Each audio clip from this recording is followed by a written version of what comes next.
ഞാനൊരു ഷോർട്സ് ഇട്ടുണ്ടായിരുന്നില്ലേ, അപ്പോൾ അതിൽ പറഞ്ഞ പോലെ ഒരു കുഞ്ഞൊരു മേക്ക് ഓവർ ആട്ടോ. അപ്പോൾ ഈ ഒരു ഭാഗത്ത് നമ്മുടെ ഡ്രസ്സിങ് ടേബിളൊക്കെ സെറ്റ് ചെയ്തിട്ടുണ്ടായിരുന്നു റെനോവേഷൻ നടത്തിയപ്പോൾ. അപ്പോൾ അതിൻ്റെ നേരെ ഓപ്പോസിറ്റ് ദേ ആ ഡോറ് കാണുന്നത് ബാത്റൂമിൻ്റെ ഡോറാണ്. അപ്പോൾ ആ ഒരു ഡോറ് എല്ലാ ഫോട്ടോസിലും ബാക്ക്ഗ്രൗണ്ട്, മിറർ സെൽഫീസിലൊക്കെ ബാക്ക്ഗ്രൗണ്ടായിട്ട് ആ ഡോർ തന്നെ വരിക. പ്ലസ് അടുത്ത കാലത്ത് ഏറ്റവും വൃത്തികേടായ രീതിയിൽ സൂക്ഷിക്കണ ഒരു സ്ഥലം എന്ന് പറഞ്ഞാൽ അത് ഈ ഒരു ഡ്രസ്സിങ് ടേബിളിൻ്റെ ഈ ഡ്രോയറും ഈ ഒരു ഏരിയ ആണ്. ഞങ്ങൾ 4 പേരുടെ ഐറ്റംസും ഇവിടെ ഉണ്ട്. പിന്നെ ഏറ്റവും മുകളിലത്തെ ഒരു റാക്ക് മാത്രം ഞാൻ മെഡിസിൻസ് വെക്കാനാണ് യൂസ് ചെയ്യണേ. അപ്പോൾ ആ ഒരു ഭാഗം ഒഴിച്ചാൽ ബാക്കി 3 എണ്ണത്തിലായിട്ടാണ് എല്ലാം ഒതുക്കി വെച്ചിരിക്കണേ. അപ്പം നമുക്ക് ഫസ്റ്റ് ഈ ഡോറിൻ്റെ ഒരു രൂപം മാറ്റിയെടുക്കാം. ഈ പോൾക്ക ഡോട്ട്സ് കണ്ട് മടുത്തുല്ലോ. ആ റൂമിലെ ഡോറിൽ ഞാൻ ഒട്ടിക്കാൻ വേണ്ടി വാങ്ങിച്ചതിൻ്റെ 2 റോൾ എനിക്ക് ബാക്കിയുണ്ടായിരുന്നു. അത് വാട്ടർ പ്രൂഫാണ്, അതുകൊണ്ട് നമുക്കത് നനഞ്ഞാലും വലിയ പ്രശ്നമൊന്നും വരാൻ പോകുന്നില്ല. പിന്നെ ഒരു 3/4 റോളോളം ബാക്കിയുണ്ട്, പിന്നെ ഒരു റോളും വേറെ ഉണ്ട്. അപ്പം ആദ്യം ഞാൻ ഈ ബാക്കിയുള്ളത് വെച്ചിട്ട് എങ്ങനെയെങ്കിലും അഡ്ജസ്റ്റ് ചെയ്യാമെന്നാണ് വിചാരിക്കണേ. നിങ്ങളൊരു കാര്യം ശ്രദ്ധിച്ചിട്ടുണ്ടാവും, ഈയിടെയായിട്ട് ചെയ്യുന്ന വീഡിയോസ് ഓൾമോസ്റ്റ് എല്ലാം വീടുമായിട്ട് ബന്ധപ്പെട്ട വീഡിയോസ് ആയിരിക്കും. അതായത് എന്തെങ്കിലും മാറ്റങ്ങൾ വരുത്തുന്നത്. അന്ന് റെനോവേഷൻ ചെയ്തപ്പോൾ തൊട്ടിട്ടേ ഞാൻ അങ്ങനത്തെ ഇടുന്നുണ്ട്. എങ്കിൽ പോലും നമ്മൾ പുറത്തു പോകുന്ന വീഡിയോസും ഉണ്ടായിരുന്നു. പക്ഷെ ഇപ്പോൾ ഈ പുറത്തു പോകുന്ന വീഡിയോസൊക്കെ ഇങ്ങനെ വല്ലാതെ കുറഞ്ഞ പോലെ എനിക്ക് തന്നെ ഒരു കുറ്റബോധം തോന്നി തുടങ്ങി.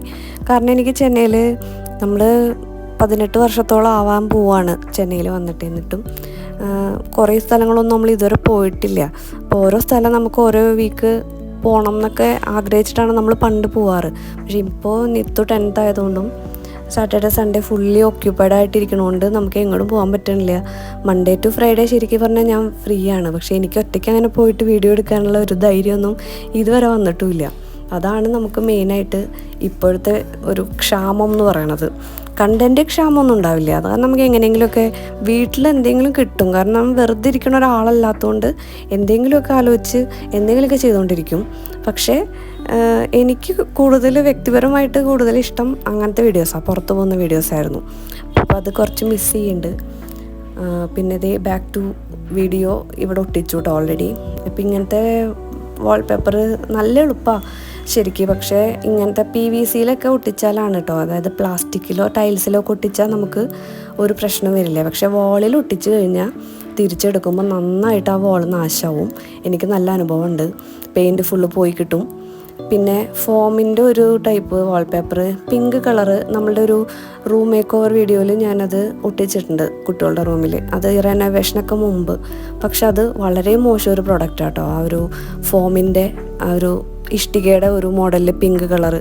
കാരണം അത് പെയിൻറ്റർമാർ വിചാരിച്ചിട്ട് പോലും അത് വോളിൽ നിന്ന് പോയില്ല. കാരണം അവർക്ക് ഇങ്ങനെ നന്നായിട്ട് ഉരച്ച് നല്ല മിനുസപ്പെടുത്തണമല്ലോ. അവർ വിചാരിച്ചിട്ട് പോലും അത് ശരിക്കും നടന്നിട്ടില്ല. ആ ഒരു വാൾപേപ്പർ ഒട്ടിച്ചപ്പോൾ എനിക്കപ്പോൾ അതിൽ നിന്ന് ഒരു അനുഭവം കിട്ടി. അങ്ങനത്തെ വാൾപേപ്പർ ഒരിക്കലും എവിടെ ഒട്ടിക്കരുത്. അതായത് ടൈൽസിൽ നമുക്ക് ഒട്ടിക്കാം, അതെനിക്ക് അറിയില്ല പ്രശ്നം ഉണ്ടാവുമോ ഇല്ല എന്നുള്ളത്. പക്ഷേ വാളിൽ ആ ഒരു മോഡൽ ഇതൊട്ടിച്ചാൽ പോലും കുഴപ്പമില്ല, പെയിൻറ്റ് പോകുന്നേ ഉള്ളൂ. പക്ഷേ വാളിൽ മറ്റേ ഫോം ടൈപ്പ് ഒട്ടിച്ച് കഴിഞ്ഞാൽ അത് ഒരിക്കലും ഇളകി പോരില്ല. അതാണ് അതിൻ്റെ ഏറ്റവും വലിയൊരു പൊട്ടക്കാര്യം. അപ്പോൾ ഓൾമോസ്റ്റ് ഡോറ് 2 ഭാഗവും നമ്മൾ കവർ ചെയ്തു. പക്ഷെ നടുക്ക് നമ്മൾ ഒട്ടിച്ചിട്ട് കാര്യമില്ല. ഏരിയ കുറയും തോറും ആ ഒരു സ്റ്റിക്ക് വിട്ടിട്ട് പോരാൻ നല്ല സാധ്യതയുണ്ട്. അപ്പോൾ നമുക്ക് അവിടെ നിന്ന് ക്ലീൻ ചെയ്യാമെന്ന് വിചാരിച്ചിട്ട് ഞാൻ വാങ്ങിച്ച ഈ ഒരു മാജിക് സ്പോഞ്ച് നല്ല യൂസ്ഫുൾ കേട്ടോ. വാളിലേക്കാണ് കൂടുതൽ യൂസ്ഫുള്ള്. നല്ല അഴുക്ക് വരുന്നുണ്ട്. പിന്നെ പറഞ്ഞിട്ട് കാര്യമില്ല, ഇതൊരു പഴക്കം ചെന്നൊരു ഡോറാണ്. ക്ലീൻ ചെയ്യണതിനൊക്കെ ഒരു പരിധി ഉണ്ടല്ലോ. ഓൾമോസ്റ്റ് ഇതേ നമുക്ക് ആ ഒരു സെൽഫി എടുക്കാനുള്ള ആ ഒരു ഭാഗം സെറ്റായി. ഞാൻ ആ ലൈറ്റ് ഓഫാക്കിയിട്ട് ഒന്ന് ചുമ്മാ നോക്കിയതാണ് ക്ലാരിറ്റി ഉണ്ടോയെന്ന്. പിന്നെ അടുത്ത പരിപാടി നമ്മളുടെ ഓർഗനൈസേഷൻ, ജ്വല്ലറി ഓർഗനൈസേഷനാണ്. അത് കുറേ ഉണ്ട് ഇവരുടെ കയ്യിൽ. കുറേ വാങ്ങും, അല്ലെങ്കിൽ കുറേ ഇവർക്ക് ഗിഫ്റ്റായിട്ട് ബർത്ത്ഡേക്കൊക്കെ ഇങ്ങനത്തെ സംഭവങ്ങൾ കുറേ കിട്ടാറുണ്ട്. ഇപ്പോൾ ഈ അടുത്ത കാലം വരെയൊക്കെയുള്ള ബർത്ത്ഡേയ്സ് നമുക്ക് ഫ്രണ്ട്സിനെ വിളിക്കലും അപ്പോൾ അവർ കൊടുക്കും. ഇപ്പോൾ ഇപ്പോഴും ബർത്ത്ഡേയ്സിന് ഗിഫ്റ്റൊക്കെ കിട്ടുന്നുണ്ട്. വീട്ടിലേക്ക് കേക്ക് കട്ടിങ്ങിനൊന്നും ആരും വന്നില്ലെങ്കിലും കുട്ടികൾ ഗിഫ്റ്റൊക്കെ വാങ്ങിച്ചു കൊടുക്കുന്നുണ്ട് കേട്ടോ, ക്ലാസ്മേറ്റ്സ്. അങ്ങനെ കുറേ ഗിഫ്റ്റ് വരും. പിന്നെ നമ്മൾ എവിടെയെങ്കിലും സ്പെഷ്യലായിട്ട് പോകുമ്പോൾ വാങ്ങും. നമ്മുടെ റിലേറ്റീവ്സ്, കസിൻസൊക്കെ വാങ്ങിച്ചു കൊടുക്കും ഇവർക്ക്. പെൺകുട്ടികളായതുകൊണ്ട് പിന്നെ കമ്മൽ, വള, മാല അതിനൊന്നും ഒരു പഞ്ഞും ഉണ്ടാവില്ലല്ലോ. അപ്പോൾ അങ്ങനെ കുറേ വാങ്ങിച്ചത് ഇതും ബർത്ത്ഡേക്ക് ഗിഫ്റ്റായിട്ട് കിട്ടിയത് തന്നെയാണ്. അപ്പം അങ്ങനെ എല്ലാം കൂട്ടിയിട്ട് ഞാൻ ഇതുപോലത്തെ ഓർഗനൈസേഴ്സ് കുറേ വാങ്ങിയിട്ടുണ്ട്. അതുകൊണ്ട് പിന്നെ പണ്ട് ഇവർ ഡാൻസ് ക്ലാസ്സിനൊക്കെ പോയിരുന്ന സമയത്ത് വാങ്ങിച്ചു വെച്ച വളകൾ മാലകളൊക്കെ ഉണ്ട്. അപ്പോൾ അതൊന്നും നമ്മൾ കളയാനൊന്നും പറ്റില്ല, എല്ലാം പുതിയതാണ്. നമ്മൾ നല്ല ക്വാളിറ്റിയുടെ ഒക്കെ വാങ്ങിച്ചിട്ട് കല്യാണത്തിനൊക്കെ യൂസ് ചെയ്യാൻ പാകത്തിനുള്ളതാണ്. അപ്പോൾ എൻ്റെ ആണെങ്കിൽ ഇപ്പം നിത്തൂനും നന്നായിട്ട് യൂസ് ചെയ്യാൻ പറ്റുമല്ലോ.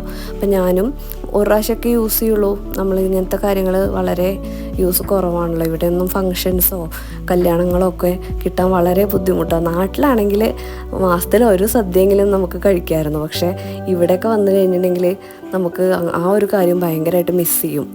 അപ്പോൾ ഇതിങ്ങനെയാണ് ഞാൻ അറേഞ്ച് ചെയ്തത്. ഇത് ഓൾറെഡി ഞാൻ കഴിഞ്ഞതിൻ്റെ മുമ്പത്തെ ആഴ്ചയ്ക്ക് ആയിട്ട് ചെയ്ത് വെച്ചിട്ടുണ്ടായിരുന്നു. കാരണം ആകെ അലങ്കോലമായപ്പോൾ ആവശ്യമുള്ളത് വെറുതെ ഇങ്ങനെ കറുത്ത് പോകണ്ടെന്ന് വിചാരിച്ചിട്ട് എല്ലാം ഡബ്ബയിലാക്കി വെച്ചിട്ടുണ്ട്. പിന്നെ ഇതുപോലത്തെ ക്ലിപ്സൊക്കെ ഓരോരുത്തർ കൊടുക്കണമൊക്കെ കേട്ടോ. കുറേ നമ്മളിങ്ങനെ വാങ്ങൽ കുറവാണ്. ഇവിടെ വാങ്ങണതൊന്നും 2 ദിവസം കഴിഞ്ഞാൽ കാണില്ല. പിന്നീട് സോഫയോ കട്ടിലോ എന്തെങ്കിലുമൊക്കെ മാറ്റിയിട്ട് ക്ലീൻ ചെയ്യുമ്പോഴാണ് എനിക്കൊരു ലോഡ് സാധനങ്ങൾ കിട്ടുക. അപ്പോൾ ഇതൊക്കെ യൂസ് ചെയ്യാതെ വെച്ചേക്കാണ്. പിന്നെ ഇങ്ങനത്തെ കളറ് പോകാൻ സാധ്യതയുള്ളതൊക്കെ സെപ്പറേറ്റ് കുരുങ്ങാൻ സാധ്യതയൊക്കെയുള്ളതൊക്കെ നമ്മൾ സെപ്പറേറ്റ് ആയിട്ട് ഈ ഡബ്ബകളിൽ ഇങ്ങനെ അടച്ച് സൂക്ഷിച്ച് വെച്ചേക്കുക. അപ്പോൾ ഈ ഒരു വലിയ ബോക്സ് ഫുള്ള് കല്യാണങ്ങൾക്ക് ഉള്ള നെക്ലസ്സുകൾ അങ്ങനെയൊക്കെയുള്ള കാര്യങ്ങൾ, അതായത് എന്തെങ്കിലും ഫങ്ഷനൊക്കെ നമുക്ക് യൂസ് ചെയ്യാൻ പറ്റുന്ന ഐറ്റംസ്, ഡാൻസിന് യൂസ് ചെയ്യാൻ പറ്റുന്നത് അങ്ങനെയൊക്കെയാണ്. ഇതൊരു പറയുകയാണെങ്കിൽ ഒരു 5 വർഷത്തെ കളക്ഷൻ എന്നൊക്കെ വേണമെങ്കിൽ പറയാം. നമ്മൾ യൂസ് ചെയ്യാത്തതുകൊണ്ടാണ് ഇത്രയും നല്ല ഭംഗിയിലിരിക്കണേ. ഒരു പ്രാവശ്യം 2 പ്രാവശ്യമൊക്കെ അല്ലേ നമ്മൾ യൂസ് ചെയ്യുള്ളൂ.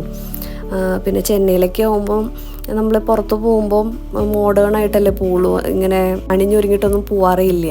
അപ്പോൾ അതൊക്കെ ആ ഡബ്ബകൾ അങ്ങനെ തന്നെ ഇരിക്കണോണ്ട് എനിക്ക് ആ ഒരു പണി കുറവായിരുന്നു. പക്ഷേ ആ ഡ്രോയർ വളരെ മോശമായിട്ട് ഇരിക്കുക. അപ്പോൾ ആ ഡ്രോയറിനെ ഓർഗനൈസ് ചെയ്യാൻ വേണ്ടിയിട്ടാണ് ഞാൻ മിനിസോയിൽ പോയപ്പോൾ ഈ ഒരു 2 സാധനം കണ്ടപ്പോൾ വാങ്ങിച്ചത്. ഈ ഒരു സെറ്റ് ഓഫ് 6 ആണ് കേട്ടോ. അത് കുഞ്ഞു ഡബ്ബകൾ. അത് സ്വിഗ്ഗിയിലാണ് വാങ്ങിച്ചത്. അത് ഇതുപോലെയുള്ള സ്ക്രഞ്ചീസ്, ക്ലിപ്പുകൾ, പിന്നെ ക്ലോ ക്ലിപ്സ്, ഫ്ലവർ ക്ലിപ്സ്, അങ്ങനെ കുറേ ഐറ്റംസ് ഉണ്ടല്ലോ. അപ്പോൾ അതൊക്കെ നമുക്ക് സെപ്പറേറ്റ് ആയിട്ട് അറേഞ്ച് ചെയ്യാമെന്ന് വിചാരിച്ചു. അപ്പോൾ ആദ്യം ഈ ഡ്രോയർ ഇങ്ങനെ നമുക്ക് പുറത്തേക്ക് ഇങ്ങോട്ട് എടുക്കാൻ പറ്റില്ല. അപ്പോൾ ഓരോന്നായിട്ട് നമ്മൾ ആ കവറിലിട്ട് കൊണ്ടുപോയിട്ട് അവിടുന്ന് സെഗ്രിഗേറ്റ് ചെയ്തിട്ട് വേണം ഇവിടെ കൊണ്ടുവയ്ക്കാൻ. അത് മാത്രമല്ല, ഇത് തൊട്ടിട്ട് തന്നെ ഒരു 5-6 മാസം ആയിട്ടുണ്ട് ഈ ഒരു ഡ്രോ. അപ്പം നമ്മുടെ ഇന്നാളെ ഞാൻ ഒരു വീഡിയോ ഇട്ടുണ്ടായിരുന്നു. ഈ ഒരു 500 രൂപയുടെ താഴെയുള്ള ഒരു വാക്യൂം ക്ലീനറാണ്. ഇടയ്ക്കൊന്ന് ചാർജ് ചെയ്ത് വെക്കേണ്ട ആവശ്യമുള്ളൂ. നമുക്കിതുപോലുള്ള കുഞ്ഞു യൂസുകൾക്ക് നല്ല ഉപകാരം കേട്ടോ ഇങ്ങനെ ഡ്രോയേഴ്സൊക്കെ നമുക്ക് ക്ലീൻ ചെയ്യാൻ. അപ്പോൾ ഈ ഒരു സെറ്റ് ഓഫ് 6 ആണെങ്കിലും ഞാൻ ഇടയിൽ ഇതൊക്കെ വെച്ച് നോക്കി, പക്ഷേ ഒരു ഭംഗിയില്ല. എനിക്കിത് ഫ്രിഡ്ജ് ഓർഗനൈസർ കേട്ടോ. ഞാൻ ഈ പച്ചമുളക് ഇഞ്ചിയൊക്കെ ഇട്ട് വയ്ക്കാൻ ഫ്രിഡ്ജിലേക്ക് വാങ്ങിച്ചിട്ടുണ്ടായിരുന്നു ഒരു സെറ്റ്. അപ്പോൾ അതേപോലെ വീണ്ടും ഞാൻ ഓർഡർ ചെയ്തതാണ്. അപ്പോൾ ഇതിന് നല്ല യൂസ്ഫുള്ളാണ്.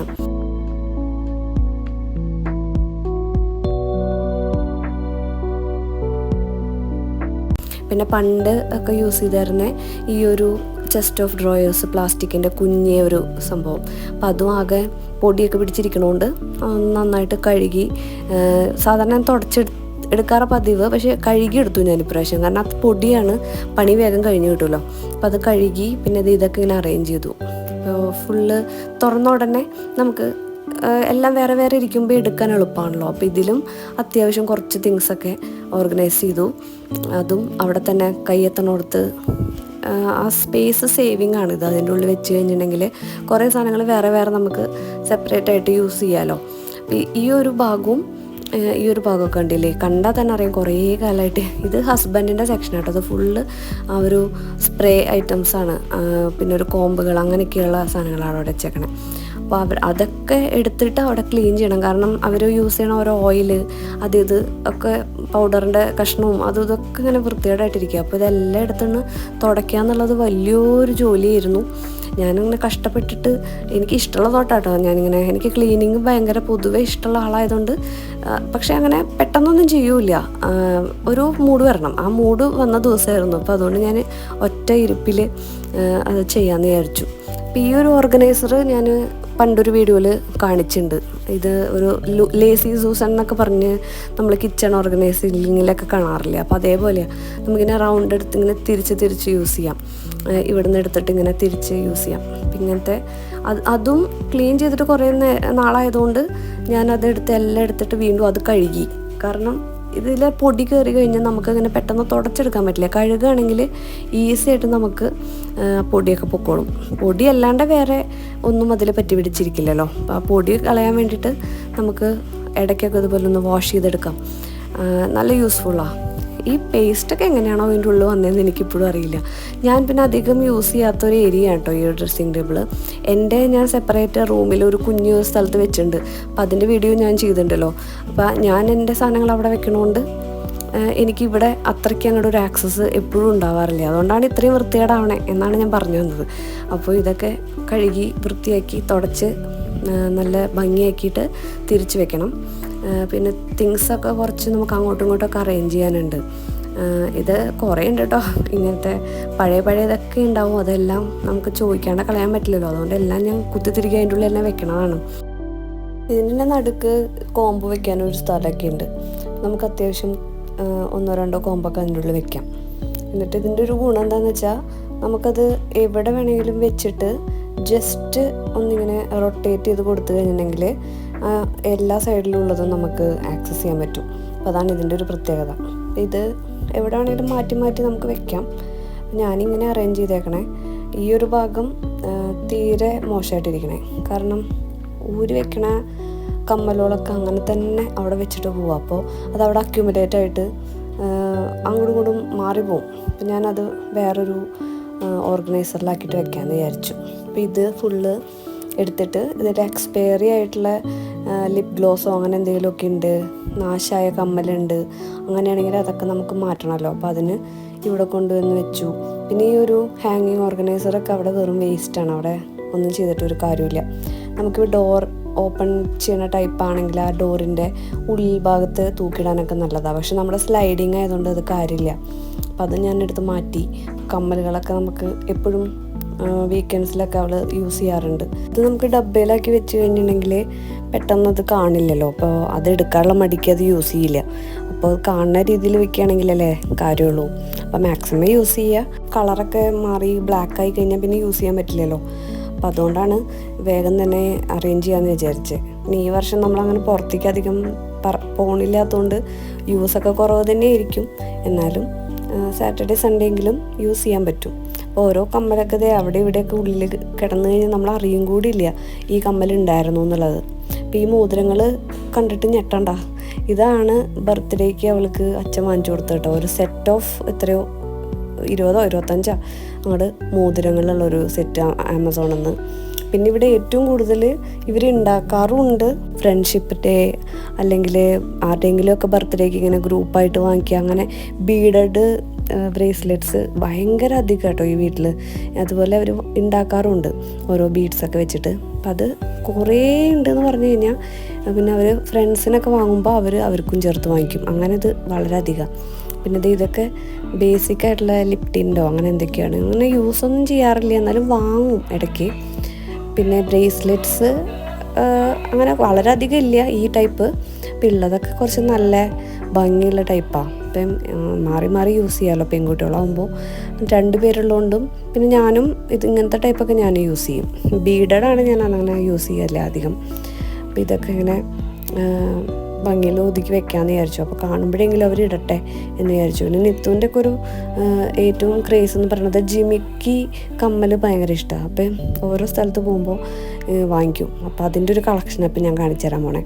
അപ്പം ഇതൊക്കെ പല സമയത്തായിട്ട് വാങ്ങിച്ചിട്ടുള്ള കേട്ടോ.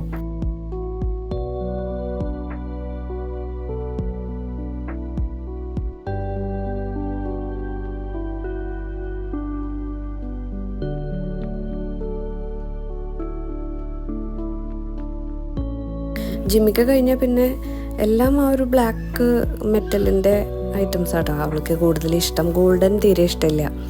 പിന്നെയുള്ളത് റിങ് കമ്മൽ പല ടൈപ്പ് ഉള്ളതുണ്ട്. പിന്നെ ഇതൊക്കെ ഗിഫ്റ്റായിട്ട് കിട്ടിയതാണ്. കുറേ യൂസ് ചെയ്യാതെ ഇങ്ങനെ വെച്ചുകൊണ്ടിരിക്കുകയാണ്. ഇത് ഇന്നാളത്തെ ബർത്ത്ഡേക്ക് വാങ്ങിച്ചതാണ്. ഇതും അതെ നമ്മൾ മൈലാപ്പൂർ പോയപ്പോൾ വാങ്ങിച്ചത്. അങ്ങനെ ഭംഗിയുള്ള ബ്രേസ്ലെറ്റ്സ് എല്ലാം കാണുന്ന രീതിയിൽ വെക്കാമെന്ന് വിചാരിച്ചു. അപ്പം ഇടാൻ തോന്നുമല്ലോ. പിന്നെ ഇവർക്ക് ഇപ്പോൾ പൂക്കി ടൈപ്പും ഒക്കെയാണല്ലോ കൂടുതൽ ഇഷ്ടം, ഈ ഒരു ടൈപ്പ്. അപ്പോൾ അങ്ങനത്തെയൊക്കെ കാണുമ്പോൾ വാങ്ങിക്കണതും ഇതുവരെ യൂസ് ചെയ്യാത്തതൊക്കെ കുറേ ഉണ്ട്. അപ്പോൾ കുറേ ഇങ്ങനെ കളർ പോകാനുള്ളതൊക്കെ ഡബ്ബയിലൊക്കെ ഇട്ട് വെച്ചു. പിന്നെ ഇതേ ഞാനിപ്പോൾ കാണിച്ച ജിമിക്കി ഐറ്റംസും ഇങ്ങനത്തെ ബീഡഡ് ഐറ്റംസ് എല്ലാം ഈ ഒരു ഓർഗനൈസറിലാക്കിയിട്ട് അവിടെ ഓപ്പൺ ആക്കിയിട്ട് തന്നെ വെക്കുകയാണ്. കാരണം അല്ലെങ്കിൽ പിന്നെ അത് അവിടെ തന്നെ ഇരുന്ന് പോവുള്ളൂ. ഇതാകുമ്പോൾ കാണുമ്പോഴെങ്കിലും അവർ എടുത്ത് ഇട്ടോളൂല്ലോ പോകുമ്പോൾ. സ്കൂളിലേക്കൊന്നും ലോങ് ആയിട്ടുള്ള കമ്മലുകളോ ബ്രേസ്ലെറ്റ്സോ അങ്ങനെയൊന്നും യൂസ് ചെയ്യാൻ പാടില്ല. അപ്പോൾ അതുകൊണ്ട് സ്കൂളിലേക്ക് ഇടുന്നത് ആലോചിക്കുക വേണ്ട. പിന്നെ നമുക്ക് ആകെ ഒരു സാറ്റർഡേ സൺഡേ അല്ലേ പറ്റുള്ളൂ. അപ്പോൾ ആ ഒരു സമയത്തേക്ക് ആകെ ഒരു 6 ചെവിയും 6 കയ്യുമാണുള്ളത്. അതിനാണ് ഇത്ര അധികം സാധനങ്ങൾ എന്നൊക്കെ ചിന്തിക്കുന്നുണ്ടാവും. എല്ലാ പെൺകുട്ടികളുള്ള വീട്ടിലും ഇങ്ങനെയൊക്കെ തന്നെ ആയിരിക്കും അവസ്ഥ എന്ന് എനിക്കറിയാം. നമ്മൾ വാങ്ങണേനും ഒരു അതിര് വയ്ക്കില്ലല്ലോ, നമ്മൾ കിട്ടണേനും ഒരു അതിരില്ല എന്ന് പറഞ്ഞ പോലെയാണ്. പിന്നെ ഇതേ ബാക്കി വന്ന കുറേ ഇതുപോലത്തെ ഹെയർ ബാൻഡ്സ് പല ടൈപ്പുള്ളതൊക്കെ ഒരു ഡബ്ബയിലാക്കിയിട്ട് ഞാൻ വെച്ചു. അങ്ങനെ അവസാനത്തെ പടി എന്നുള്ള രീതിയിൽ കണ്ണാടിയൊക്കെ നമ്മളുടെ ലിക്വിഡ് വെച്ചിട്ട് നന്നായിട്ട് ക്ലീൻ ചെയ്തു.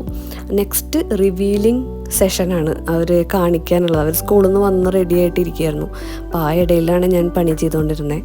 അപ്പം ഞാൻ പറഞ്ഞു ഈ എക്സ്പ്രഷൻ ഒരു ഭയങ്കര ഒരു കോൾഡ് എക്സ്പ്രഷനാണ്, കുറച്ച് നല്ല എക്സ്പ്രഷൻ ഇടാൻ പറഞ്ഞപ്പോഴാണ് ഇത് കിത്തു ഇങ്ങനെയൊക്കെ കാണിക്കണേ. ഇവർക്ക് അങ്ങനെ പെട്ടെന്നൊന്നും സർപ്രൈസ് ആവണ കുട്ടികളെ അല്ല കേട്ടോ. രണ്ടുപേർക്കും എന്തൊക്കെ ചെയ്താലും ഒരു പരിധിയിൽ കൂടുതലും മുഖത്ത് ആ ഒരു ആക്ഷൻ വരികയില്ല, സർപ്രൈസ് ആക്ഷൻ. ഓക്കെ നന്നായിട്ടുണ്ട് അത്രേ ഉള്ളൂ. അതാണ് അവിടുത്തെ ലാസ്റ്റ് എക്സ്പ്രഷൻ എന്ന് പറയണത്. അപ്പം അത്രേ ഉള്ളൂ നമ്മളുടെ വീഡിയോ. എല്ലാം അറേഞ്ച് ചെയ്തപ്പോൾ എനിക്കാണ് എല്ലാവരെക്കാട്ടി കൂടുതൽ സന്തോഷവും സമാധാനമായത്. ഇനി ഇത് മെയിൻറ്റെയിൻ ചെയ്യുക എന്നുള്ളതാണ് പരിപാടി. ഓൾമോസ്റ്റ് ഒരു 90% ഞാൻ തന്നെ ചെയ്യും. അതാണ് ഇവിടുത്തെ ഏറ്റവും വലിയൊരു പാര. ഞാൻ തന്നെ ചെയ്യണോണ്ട് ഇവർ പഠിക്കില്ല. പക്ഷേ എനിക്ക് വൃത്തികേടായിട്ട് അത് കാണാൻ ഇഷ്ടമില്ലാത്തതുകൊണ്ട് ഞാൻ തന്നെ ചെയ്യും. അങ്ങനെ ഒരുവിധം എൻ്റെ ഒരു സമാധാനം കിട്ടി എനിക്ക് കുറച്ച് നേരം പണിയെടുത്തപ്പോൾ. അപ്പോൾ ഇതുപോലെയുള്ള കുഞ്ഞു കുഞ്ഞു വീഡിയോസായിട്ട് നമുക്ക് വീണ്ടും കാണാം. ഈ വീഡിയോ ലൈക്ക് ചെയ്യാനും കമൻറ്റ് ചെയ്യാനും പിന്നെ സബ്സ്ക്രൈബ് ചെയ്യാത്തവരുണ്ടെങ്കിൽ ഒന്ന് സബ്സ്ക്രൈബ് ചെയ്യാനും മറക്കണ്ട. അപ്പോൾ നമുക്ക് അടുത്ത വീഡിയോയിൽ കാണാം.